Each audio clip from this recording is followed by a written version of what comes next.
বিয়ের আগে পুজো বলতে সন্ধে দেওয়া, ঠাকুর শয়ন দেওয়া এইটুকুই বুঝতাম, কিন্তু বিয়ের পরে সবকিছুই শিখেছি। শিখতে হয়েছে বই কি, শিখবো নাই বা কেন? এটা তো আমারই সংসার, আমারই ঠাকুর, আমারই সব। আজ হলো শনিবার, দেখতেই পাচ্ছ ঠাকুরকে সাজিয়ে ঠাকুরের সামনে আলাদা করে আসন পাতা হয়েছে। এটা হলো এওদের পুজো। এও বলতে মনে পড়লো, এও মানেও আমি আগে জানতাম না, বিয়ের পরেই বুঝেছি এও মানেটা কি। 5টা বা 7টা এওদের নিয়ে এই পুজোটা শুরু করা হয়।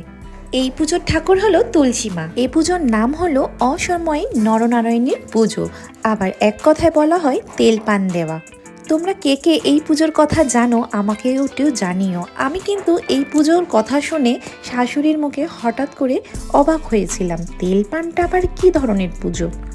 শাশুড়ি বলল, শনিবার দিনকে তেল পান দেব, আয়োজন করে ফেলো। ব্যাস, যেমন কথা তেমন কাজ। এই পুজোতে না লাগে পুরোহিত, না লাগে মন্ত্র, তবে লাগেটা কি, তাই না? লাগে হলো শুধু অসময় নরনারায়ণের একটি পাঁচালী বই, ব্যাস, আর কিছু না। ব্রত কথায় আছে অসময় পড়লে নাকি এই ব্রত করা হয়, তবে আমার মনে হয় যে কোনো শনি মঙ্গলবারেই এই ব্রত করতে পারো। এই ব্রত করলে সব কিছুই ভালো হয়। ব্রতটার নিয়ম কি? তুলসী মাকে আসনে বসিয়ে সামনে ঘট পেতে সব কিছু ফুল টুল দিয়ে সাজিয়ে নিতে হয়। তারপরে এই ব্রত অনুযায়ী যে পাঁচালী বইটি আছে এই বইটি পড়তে হবে। বইটি গল্পটা অনেকই সুন্দর।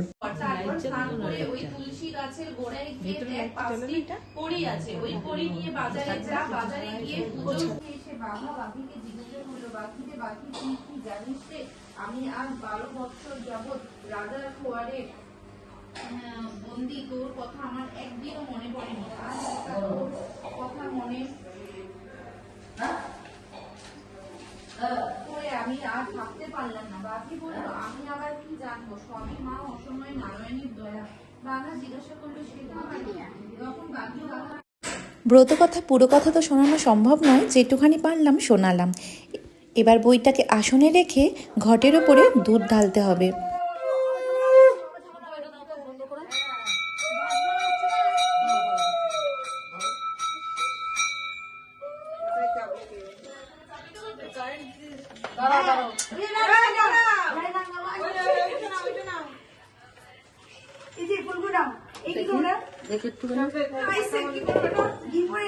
লাইন করেছে, সোনার কাছে ফুল দেওয়ার জন্য লাইন করেছে। সামনে গিয়ে বলো না, বলছো কি বড় যা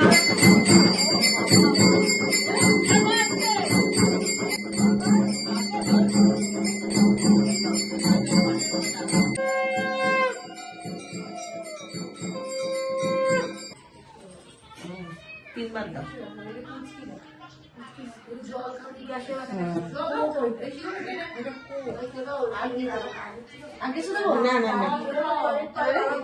এবার আরতি করো, ধূপকাঠি মোমবাতি প্রদীপ দেখাও, আরতি করো। বাজারে বন্ধ করে দাও।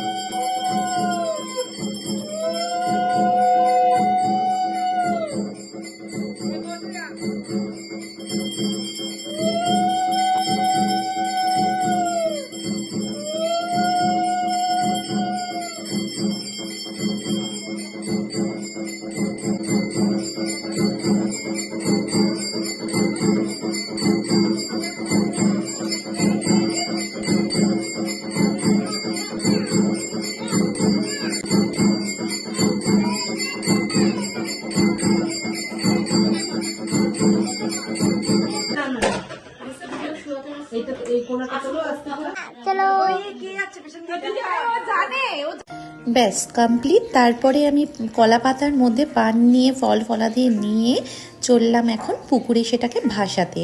পুকুরে ভাসিয়ে সেই দুধটাও ঢেলে কলা পাতার মাঝখান থেকে জল তুলে সেই জলটা ঘরে নিয়ে আসতে হবে। তো চলো এখন পুকুরে গিয়ে ভাসানো যাক।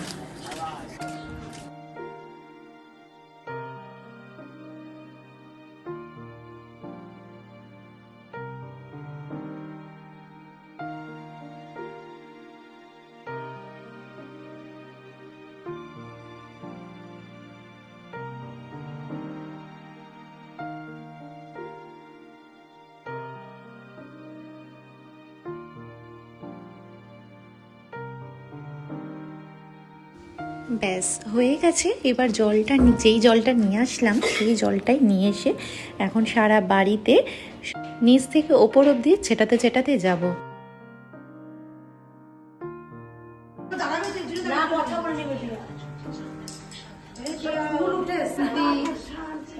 শান্তি এটা কবি দাও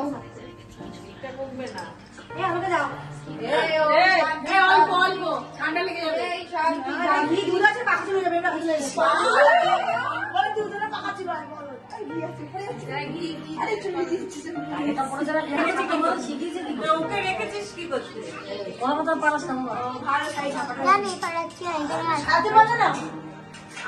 রিচুয়ালস এখনো শেষ হয়নি, এখন পালা তেল আর সিঁদুর দানের। সবাই সবাইকে তেল দেবে আর সিঁদুর দেবে। সবাই সবাইকে দেখো এখন সিঁদুর পরাচ্ছে আর তেল ছোঁয়াচ্ছে।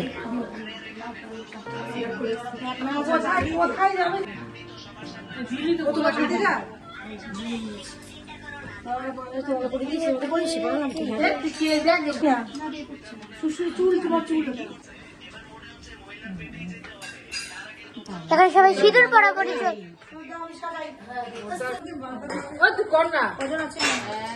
ব্যাস এবার হলো পান সাজার পালা।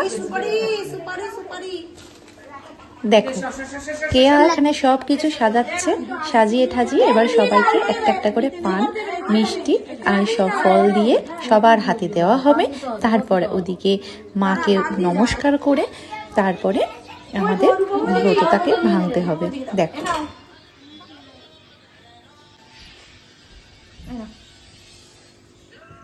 আসো এখানে দাঁড়াও, সরি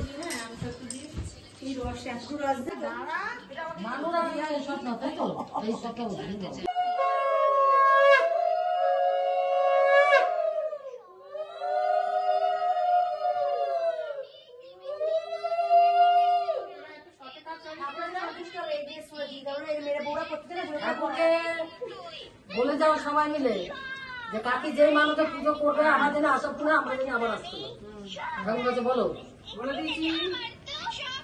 সেটাই বলতে হবে। একদম সেই আশার কথা মাকে জানিয়ে আজকের ব্রতটা ভাঙলাম। সবাই ভালো থেকো, ভালো রেখো। সবার কিরকম লাগলো একটু জানিও প্লিজ। চলো আজকের মতন টাটা, বাই বাই। আবার দেখা হচ্ছে নেক্সট ভিডিও।